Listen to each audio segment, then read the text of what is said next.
आज हम पढ़ेंगे इलेक्ट्रोमैग्नेटिक इंडक्शन ईएमआई। सबसे पहला टॉपिक है ईएमआई इलेक्ट्रोमैग्नेटिक इंडक्शन। ये सिलेबस है, इस चैप्टर के टॉपिक्स थे वो जो सब मैं दिखा रहा था। मैग्नेटिक फ्लक्स सिलेबस में नहीं है। तो इलेक्ट्रोमैग्नेटिक इंडक्शन मतलब क्या होता है? When ever the magnetic flux linked with the circuit changes and induced EMF is produced, this phenomena is called EMI. अगर किसी सर्किट में इलेक्ट्रिक फ्लक्स जा रहा है और वो चेंज हो रहा है तो उसकी वजह से हमें इंड्यूस्ड ईएमएफ यानी इंड्यूस्ड करंट मिलता है। इसी फिनोमेना को हम लोग ईएमआई कहते हैं। When ever the magnetic flux linked with a circuit changes induced EMF is produced, this phenomena is called EMI. Faraday ने 3 एक्सपेरिमेंट किए थे, वो तीनों एक्सपेरिमेंट हमें पढ़ना है। एनसीईआरटी बुक में फिगर 6.1, 6.2 और 6.3। पहले समझते हैं एक्सपेरिमेंट 1 क्या है। आइए पहले बुक में देखते हैं। देखिए कॉइल है, गैल्वेनोमीटर है और यहाँ पे डिफ्लेक्शंस हो रहा है। और क्यों हो रहा है? यहाँ पे एक बार मैग्नेट है। एक्सपेरिमेंट नंबर 1 है, बस इतना याद रखिएगा। ये एक्सपेरिमेंट नंबर 1। तो जब बार मैग्नेट को हम लोग ये कॉइल की तरफ अगर हम लोग मोशन कराएंगे तो जो इलेक्ट्रिक फील्ड इसमें से निकल रही है वो एज इलेक्ट्रिक फ्लक्स काम करेगी। इलेक्ट्रिक फ्लक्स आप जानते ही होंगे। तो इलेक्ट्रिक फ्लक्स उसकी वजह से हम लोग को इंड्यूस्ड ईएमएफ यानी करंट मिलेगा। वो कैसे पता चल रहा है कि हमें करंट मिल रहा है? क्योंकि यहाँ गैल्वेनोमीटर में डिफ्लेक्शन शो कर रहा है। अब चलते हैं कॉपी में। ये देखिए कॉइल है, ये गैल्वेनोमीटर है और ये देखिए मैग्नेटिक फील्ड लाइंस हैं या इसको मैग्नेटिक फ्लक्स भी कह सकते हैं। मोशन ऑफ बार मैग्नेट यहाँ पे इधर हो रहा है और यहाँ पे डिफ्लेक्शन। देखिए यहाँ लिखा है मोशन ऑफ बार मैग्नेट जितना तेज होगा उतना ज़्यादा डिफ्लेक्शन होगा गैल्वेनोमीटर में। यानी जितना इसके पास आएगा या फिर जितना इसके आसपास घूमेगा उतना तेज़ी से डिफ्लेक्शन बढ़ता जाएगा, यानी इंड्यूस्ड करंट बढ़ती जाएगी। एक्सपेरिमेंट नंबर 2 में क्या है? यहाँ पे 2 कॉइल है। यहाँ पे एक कॉइल था और एक बार मैग्नेट था। यहाँ पे 2 कॉइल है, कॉइल 1 और कॉइल 2। अगर कॉइल 2 को हम लोग बैटरी से कनेक्ट कर दिए तो देखिए क्या होगा। बैटरी से कनेक्ट कर दिए यानी यहाँ पे करंट जाएगी और करंट जाएगी तो फिर इलेक्ट्रिक फील्ड भी यहाँ पे जनरेट होगा जिसकी वजह से इलेक्ट्रिक फ्लक्स इस पे जाएगा। तो उसके कारण मतलब ये as a bar magnet work करने लगेगा कॉइल नंबर 2। तो यहाँ पे भी इंड्यूस करंट यानी डिफ्लेक्शन शो होगा। ये देखिए जैसे यहाँ पे हो रहा है। ये कॉइल 2 है, इसमें सेल लगाए हैं, बैटरी लगाए हैं, सेल बैटरी कुछ भी लगाइए। उसके बाद अगर इसको हम लोग पास में ले जा रहे हैं तो यहाँ पे तो करंट फ्लो हो रही है जिसकी वजह से यहाँ पे इलेक्ट्रिक फील्ड जनरेट हो रहा है यानी इलेक्ट्रिक फ्लक्स। तो इलेक्ट्रिक फ्लक्स इसमें भी कुछ हिस्से जाएंगे जिसकी वजह से यहाँ पे इंड्यूस करंट इंड्यूस्ड हो रही है। तो उस कैसे पता चलता है? क्योंकि यहाँ गैल्वेनोमीटर में डिफ्लेक्शन हो रहा है। पहले वाले में बार मैग्नेट था, इसमें 2 कॉइल्स हैं। दूसरे एक्सपेरिमेंट में दूसरी वाली coil as a bar magnet work कर रही है।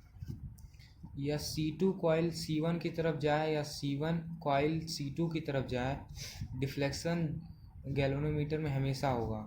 इस एक्सपेरिमेंट में C2 कॉइल बार मैग्नेट का काम कर रहा है जैसा कि हमने पहले भी पढ़ा है। एक्सपेरिमेंट नंबर 3 देखते हैं। एक्सपेरिमेंट नंबर 3 में भी 2 कॉइल होंगे। देखिए एक्सपेरिमेंट नंबर 1 में सिर्फ एक कॉइल, एक्सपेरिमेंट नंबर 2 और 3 में 2 कॉइल। एक्सपेरिमेंट नंबर 3 2 की तरह है। यहाँ पे देखिए गैल्वेनोमीटर है और ये कॉइल है।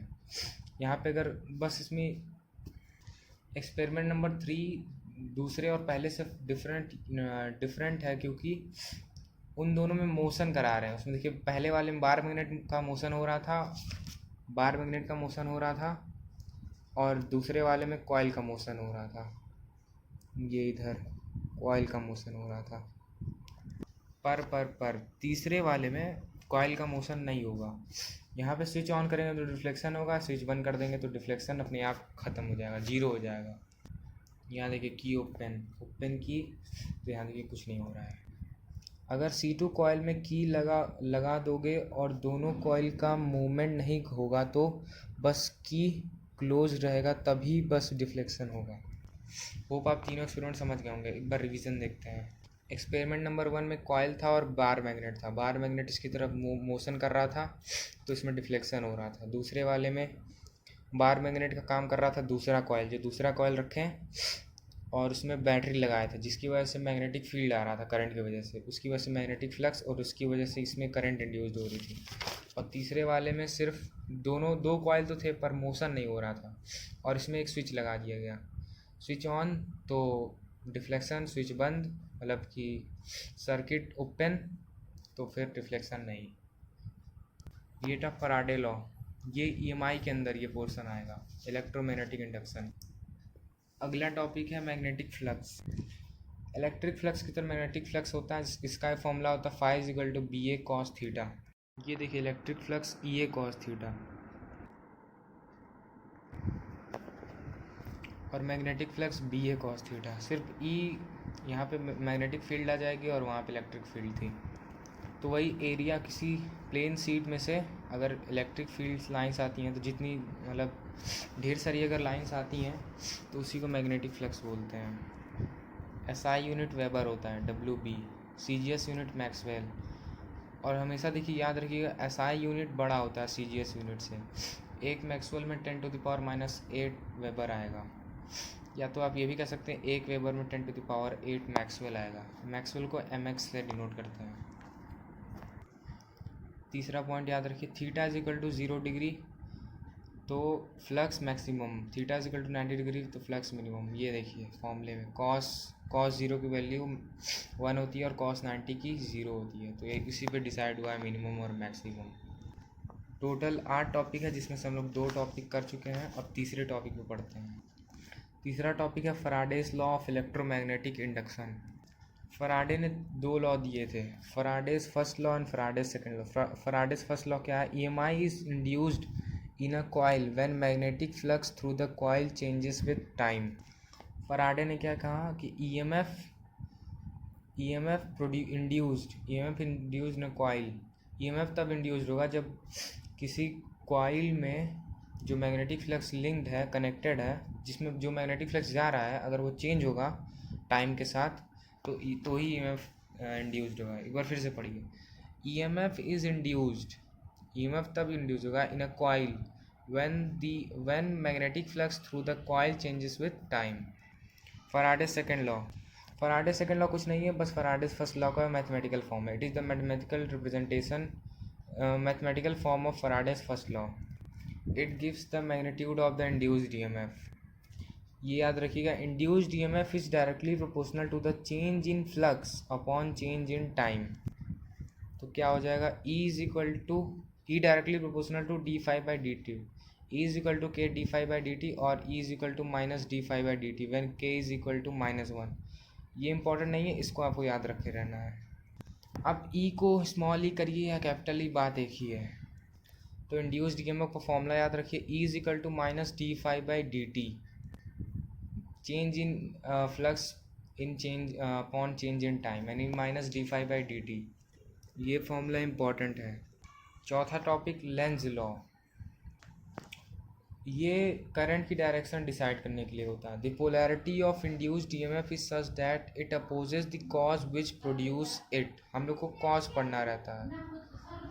लेंज लॉ में हमें ये पता करना रहता है, जैसे मान लीजिए मैग्नेटिक फील्ड अगर किसी कॉइल से पास होगी तो उस कॉइल के हिसाब से हम लोग को यहाँ पे करंट निकालना रहता है, इंड्यूस्ड करंट। अभी सिखाते हैं। जैसे ये देखिए यहाँ पे north pole south pole, south से नॉर्थ में जाती है, इतना तो आपको पता ही होगा। अगर मोशन हमने इस कॉइल की तरफ किया तो मैग्नेटिक फ्लक्स जितना इसके पास जाएंगे उतना मैग्नेटिक फ्लक्स इंक्रीज होगी, यानी राइट हैंड थंब रूल यहाँ लगेगा। लेंज लॉ में राइट हैंड थंब रूल लगाइएगा। तो देखिए यहाँ पे मैग्नेटिक फ्लक्स फील्ड जा रही है, तो यानी क्लॉकवाइज होना चाहिए, clockwise.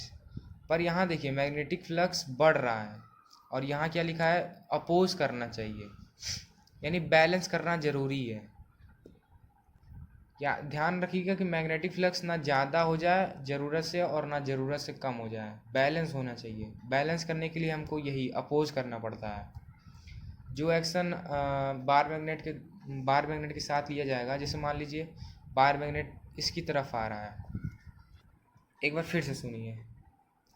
The polarity of induced EMF is such that it opposes the cause which produce it। देखिए मोशन अगर इधर होगा तो फील्ड ज़्यादा होगी तो मैग्नेटिक फ्लक्स ज़्यादा होगा, और मैग्नेटिक फ्लक्स ज़्यादा होगा तो ज़्यादा नहीं होना है, बैलेंस करना है। बैलेंस करने के लिए हमें उल्टा करंट इंड्यूस करानी पड़ेगी। तो हम यहाँ पे करंट इसके हिसाब से देते हैं, और ये भी बताना रहता है कि हम लोग किधर से करंट दे रहे हैं। तो यहाँ पे हमें क्या करना है, कम करना है। देखिए यहाँ पे डायरेक्शन होनी चाहिए क्लॉकवाइज, यानी यहाँ मैग्नेटिक फील्ड तो ऐसे ऐसे क्लॉकवाइज, और यहाँ एंटी क्लॉकवाइज करना पड़ेगा, हम लोग को करंट देना पड़ेगा। क्यों? ताकि बैलेंस हो जाए। एंटी क्लॉकवाइज देंगे तो कम होगा, मैग्नेटिक फ्लक्स कम होगा। बस इतना याद रखिएगा, बैलेंस करना रहता है। तो इसको बैलेंस करने के लिए क्या करना पड़ेगा, यहाँ पे ज़्यादा हो रहा है यानी कम करना है, यानी राइट हैंड थंब रूल लगाइए और उसका अपोजिट कीजिए। राइट हैंड थंब रूल के हिसाब से इस तरह क्लॉकवाइज होगा, क्लॉकवाइज होना चाहिए, पर हमें अपोज करना है, इसलिए हम लोग करंट ऐसे देंगे। यानी यहाँ पे आप सेल लगा दीजिएगा, यहाँ पॉजिटिव टर्मिनल, यहाँ निगेटिव टर्मिनल, तो इस तरह करंट जाने लगेगी। तो वही बस आपको इतना याद रखना है, दूसरे फिगर से क्लियर हो जाएगा। यहाँ से इसमें देखिए क्या हो रहा है, साउथ नॉर्थ मोशन कॉइल के अपोजिट डायरेक्शन में हो रहा है। अपोजिट डायरेक्शन में होगा तो जाहिर सी बात है मैग्नेटिक फ्लक्स भी कम होगा। तो ना कम होने देना ना ज़्यादा होने देना, तो यहाँ पे कम हो रहा है। इसको बैलेंस करने के लिए हमको इसको बढ़ाना पड़ेगा। तो राइट हैंड थंब रूल के हिसाब से इस तरह, यानी मतलब कि इस तरह रोटेट करनी चाहिए ऐसे। पर हम लोग को क्या करना है, दूसरे एग्जांपल से समझ में आएगा। देखिए इसमें बार मैग्नेट इधर हो रहा है, मतलब अपोजिट डायरेक्शन में जा रहा है। अपोजिट में जा रहा है यानी मूवमेंट ऐसी होनी चाहिए, सॉरी ऐसी नहीं होनी चाहिए, क्योंकि मैग्नेटिक फ्लक्स तो इधर ही है, पर मैग्नेटिक फ्लक्स इसमें कम हो रहा है। इसको ज़्यादा करने के लिए हम लोग को क्लॉकवाइज ही करना पड़ेगा, ताकि यहाँ पे मैग्नेटिक फ्लक्स बैलेंस होके, मतलब कम हो रहा है तो इंक्रीज़ करके इसको बैलेंस कर सकें। ये कुछ बातें ध्यान रखिए। करंट को ऐसे रोटेट करना रहता है ताकि फ्लक्स बैलेंस हो जाए। देखिए फ्लक्स बैलेंस हो जाए, जो मैंने पहले बताया था, ना ज़्यादा और ना कम, ना ज़्यादा और ना कम। दूसरा पॉइंट, तो पास आएगा जब बार मैग्नेट तो फ्लक्स बढ़ेगा, इसलिए एंटी क्लॉकवाइज, यानी एंटी क्लॉकवाइज रोटेट करेंगे। वो आप राइट हैंड थंब रूल से भी पता कर सकते हैं कि क्या करना सही रहेगा। और जब दूर जाएगा तो उसे बुलाने के लिए क्लॉकवाइज रोटेट करेंगे। क्लॉकवाइज या एंटी क्लॉकवाइज के लिए right hand thumb rule use कर लेना, ये रूल मत भूलिएगा। इसी रूल से हम लोग पता करेंगे कि क्लॉकवाइज सही रहेगा या फिर एंटी क्लॉकवाइज, उस मैग्नेटिक फ्लक्स को बैलेंस करने के लिए। ये क्वेश्चन में पूछा है, एनसीईआरटी का क्वेश्चन है, क्वेश्चन नंबर 6.2 एक्सरसाइज में से दो फिगर है ए और बी, दोनों में बाहर आती हुई करंट है। क्रॉस रहता है यानी उसका मतलब अंदर जाती हुई और बाहर, और डॉट मतलब बाहर आती हुई। डॉट मतलब एरो का आगे वाला पोर्शन डॉट की तरह, और पीछे वाला पोर्शन इस तरह तीर की तरह। तीर से आप याद रख सकते हैं, यानी इधर बाहर आ रही है। इसमें ऐसा है, इसको हम डिफॉर्म्ड पहले से है, और इस कॉइल को हम लोग इसको स्ट्रेच कर रहे हैं। स्ट्रेच करेंगे यानी मैग्नेटिक फ्लक्स ज़्यादा होगा, तो हम लोग को कम करना पड़ेगा। तो आपको बताना है कि करंट कैसे रोटेट होगा। तो राइट हैंड थंब रूल लगाइए ऐसे, यानी अगर हम लोग ऐसे करेंगे राइट हैंड थंब रूल के हिसाब से तो ज़्यादा हो जाएगा, और हम लोग को कम करना है ताकि बैलेंस हो जाए। इसलिए हम लोग एंटी क्लॉकवाइज रोटेट कर देंगे, यानी A B C D, answer A B C D. और इसमें देखिए बाहर रोटेट करेंगे, इसको डिफॉर्म कर रहा है, यानी मैग्नेटिक फ्लक्स भी कम होने लगेगा। मैग्नेटिक फ्लक्स कम होने लगेगा, यानी क्लॉकवाइज करेंगे तो बढ़ने और बढ़ जाएगा, तो इसलिए एंटी क्लॉकवाइज, यानी नहीं सॉरी ऐसे करेंगे, बढ़ाना ही तो है, कम हो रहा है यानी बढ़ाना है, और बढ़ाना है तो राइट हैंड थंब रूल को फॉलो करेंगे। बढ़ाने के लिए राइट हैंड थंब रूल को फॉलो करते हैं, और कम करने के लिए राइट हैंड थंब रूल के अपोजिट जाते हैं। तो यहाँ पे आपको बढ़ाना है या फिर घटाना है, बढ़ाना है, क्योंकि यहाँ डिफॉर्म हो रहा है यानी मैग्नेटिक फ्लक्स कम हो रहा है, इसलिए ऐसे करेंगे। तो अगर क्लॉकवाइज करेंगे तो बढ़ने लगेगा। देखिए इसको फिर से समझिए, समझ लीजिए, समझ गए होंगे। एक और एनसीईआरटी का क्वेश्चन है, predict the polarity of the capacitor in the situation described in the given figure. इसमें एक कॉइल है, इसमें एक कैपेसिटर लगा है, ये ए प्लेट है और ये बी प्लेट है। ये साउथ पोल नॉर्थ पोल दोनों इसी की तरफ आ रहे हैं। अरे सिंपल से इसमें डायरेक्शन बताना है, नहीं डायरेक्शन नहीं, पोलैरिटी बतानी है, यानी ये प्लस होगा या फिर ये प्लस होगा, और कौन प्लस होगा कौन माइनस होगा ये बताना है, ए प्लेट बी प्लेट। तो देखिए राइट हैंड थंब रूल लगाइए इस तरह, इसके हिसाब से करंट ऐसे रोटेट करेगी, यानी करंट रुकिए हम आपको बुक में दिखाते हैं। ये देखिए यहाँ पे इस तरह आ रहा है और इस तरह आ रहा है। ये प्लेट अंदर की तरफ है, यानी ऐसे करंट ऐसे रोटेट होगी, ये ऐसे ऐसे रोटेट होगी, यानी बी में जा रही है और ए से बाहर निकल रही है, यानी बी में जा रही है, यानी बी निगेटिव होगा और ए पॉजिटिव होगा। तो ये देखिए बी निगेटिव होगा और ए पॉजिटिव होगा, ये ऐसे रोटेट होगी। यही right hand thumb rule use करना है। ये सब लेंस लॉ के टॉपिक्स थे और लेंस लॉ पे बेस्ड ये क्वेश्चंस थे। अगला टॉपिक है एडी करंट।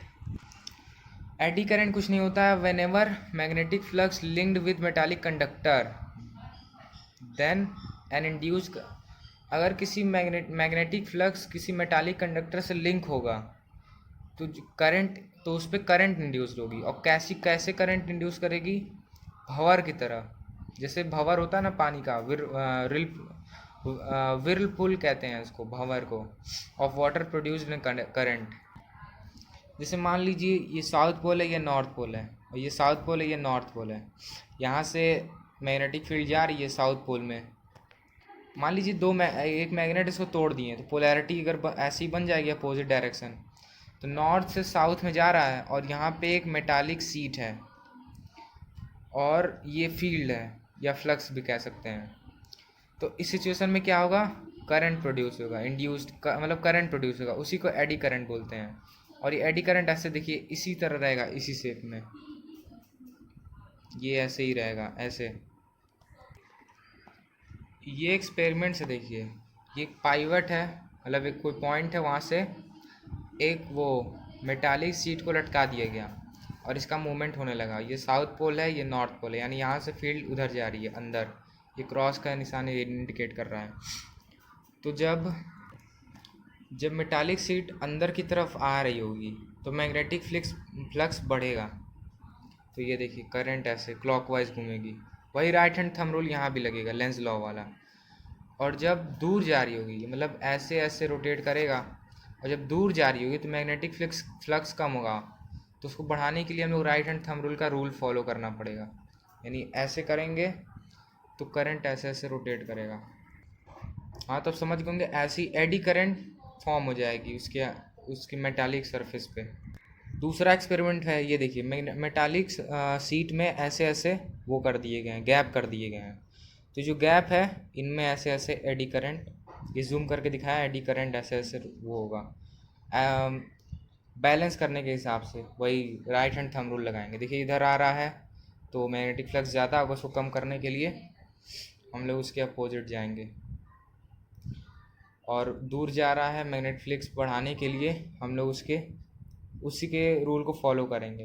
रूल को फॉलो तब करेंगे जब हमें बढ़ाना होगा मैग्नेटिक फ्लक्स, और रूल फॉलो नहीं करोगे तो मैग्नेटिक फ्लक्स घटेगा। और बैलेंस करने के हिसाब से हम लोग अपना देखेंगे। ये देखिए यहाँ भी वही समझाया है, फिगर 6.13 देखिए एनसीईआरटी में।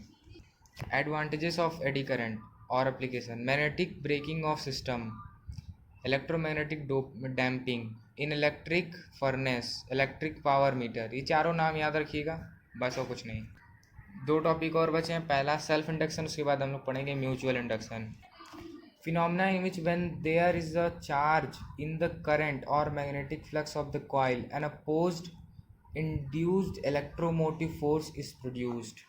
एक और डेफिनेशन इसको देख ले, phenomena of inducing current, that is EMF due to supplying a varying current in the same coil is called self induction। Definition उतना इम्पोर्टेंट है नहीं पर आप देख सकते हैं। सेल्फ इंडक्शन की यूनिट होती है हेनरी, जिसको एच डिनोट करते हैं, या फिर वेबर पर एरिया, सॉरी एरिया नहीं एम्पियर, फॉर्मूला से निकला है। ये तो आपको पता होगा, फ्लक्स बढ़ेगा तो करंट भी बढ़ेगा। और ये प्रोपोर्शनैलिटी, तो flux directly proportional to I, तो प्रोपोर्शनैलिटी साइन हटाने के लिए हम लोग एल यूज़ करेंगे। एल को क्या कहते हैं? कोफिशिएंट ऑफ सेल्फ इंडक्टेंस, या फिर सेल्फ इंडक्टेंस भी कह सकते हैं।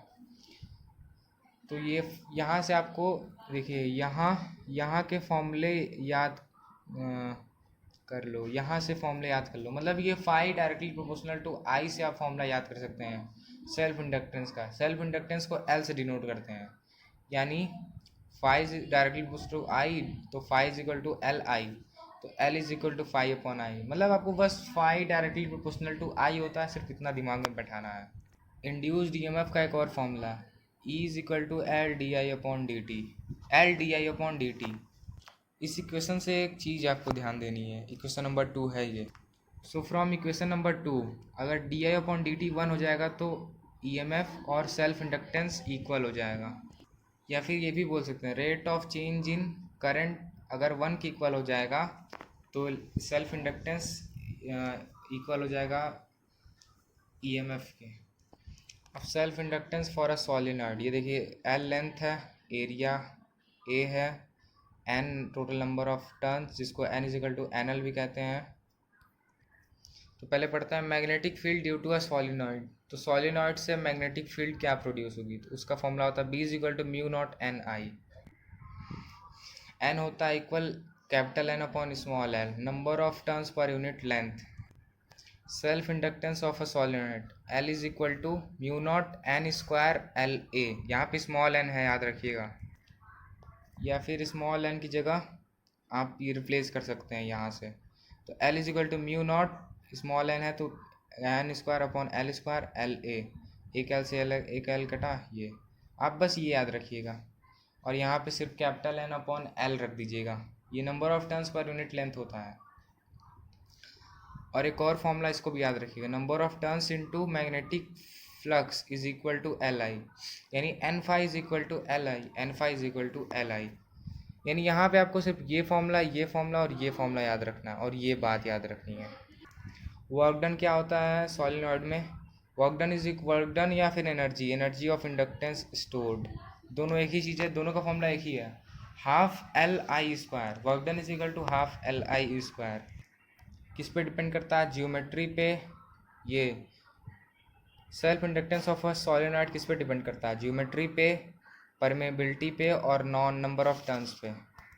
कॉम्बिनेशन का फॉर्मूला एकदम इजी है, सीरीज़ के लिए L is equal to L one plus L two और पैरेलल के लिए 1 upon L is equal to 1 upon L one plus 1 upon L two. वही रेजिस्टेंस वाला यूज़ होगा और कंडक्टर का डिफरेंट था जो कि आपको अगली वीडियो मिल जाएगी, दूसरी वीडियो में। लास्ट टॉपिक है म्यूचुअल इंडक्शन, काफ़ी इजी टॉपिक है, आसानी से हो जाएगा। Phenomena of production of induced EMF in a current due to the charge in magnetic flux in its neighbouring circuit is called mutual induction. किसी दूसरे सर्किट की वजह से अगर किसी सर्किट में अगर ईएमएफ प्रोड्यूस होता है तो उसी फिनोमिना को हम लोग म्यूचुअल इंडक्टेंस कहते हैं। डेफिनेशन पढ़ लीजिए आप। ये देखिए दो कॉइल हैं, ये पॉजिटिव ये निगेटिव, यहाँ स्विच ऑन हुआ और ये देखिए फ्लक्स जाने लगा, डिफ्लेक्शन हो गया। तो ये हम लोग पहले ही पढ़े थे फाई टू, ये इसको N1 मान लीजिए, इसको फाई वन मान लीजिए, I1, N2 और phi two, number of turns of ये। यहाँ I1 फ्लो कर रहा है, N1 phi one, N2 phi two. तो phi directly proportional to I, तो phi is equal to M I. Self inductance का भी ऐसा ही कुछ था, phi is equal to L I था, पर यहाँ पे दो इंडक्टेंस है इसलिए म्यूचुअल इंडक्टेंस को कैपिटल एन से डिनोट करते हैं। कैपिटल एम को ये भी कहते हैं कोफिशिएंट ऑफ म्यूचुअल इंडक्टेंस। ये प्रोपोर्शनलिटी साइन हटाने के लिए हम लोग इसको यूज़ करते हैं और यहीं से हम लोग को फॉर्मूला मिल जाता है। पर आप बस ये याद रखिएगा, phi is equal to M I और phi is equal to L I, दोनों वही है। म्यूचुअल इंडक्टेंस के लिए एम और सेल्फ इंडक्टेंस के लिए एल। डिनोट कैसे करते हैं म्यूचुअल इंडक्टेंस को, कैपिटल एम से। और यहाँ पे इंड्यूस्ड ईएमएफ का एक और formula, E is equal to minus M D I upon D T, E is equal to minus M D I upon D T. Mutual inductance of two long solenoid, दो solenoid के लिए M is equal to phi two upon I one. Two मतलब दूसरे coil की बात हो रही है और वन मतलब पहले कॉइल की, और पहले वाले कॉइल को हम लोग यूज़ कर रहे हैं दूसरे वाले कॉइल में वो ईएमएफ प्रोड्यूस करवाने के लिए। तो M is equal to mu naught N1 N2 AL। क्या होगा formula, M is equal to mutual inductance is equal to mu naught N1 N2 AL। और ये तो याद ही है आपको सेल्फ इंडक्टेंस और म्यूचुअल इंडक्टेंस के लिए। सेल्फ में phi is equal to L I और म्यूचुअल में phi is equal to M I. Factors on which mutual induction of two solenoid depend, number of turns पे डिपेंड करता है separation between the solenoid, कितना separation है दोनों solenoids में, और manner in which the two solenoids are place, orientation है मतलब कैसे रखा गया है। ये बात याद रखिएगा कि एडी करंट हीट प्रोड्यूस करने के लिए होता है, यानी हीटर उटर में यूज़ होगा। ये बात मैंने ऐसे ही बताया, पर एक चीज़ आपको दिखाना है। Factors on which mutual induction depends, number of turns पे, common cross section area, separation between coils और म्यूचुअल ओरिएंटेशन। जैसे देखिए ए फिगर में देखिए ऐसे रखा है दो कॉइल, दूसरे वाले में दोनों एक दूसरे पर लपेटा गया है, दोनों लपेटा गया है, तीसरे वाले में ऐसे एक रखा गया और ऐसे, तो इस पर भी डिपेंड करेगा एंगल पे या फिर पोजीशन, एंगल या पोजीशन कुछ भी बोल सकते हैं। और पांचवा कोफिशिएंट ऑफ कपलिंग, यानी k इज टू m/L1L2, अगर k 1 होगा तो 100% कपलिंग है और k 0 यानी कपलिंग नहीं है, नो कपलिंग। थैंक यू, ये चैप्टर ख़त्म हो गया, थोड़ा लेंदी था।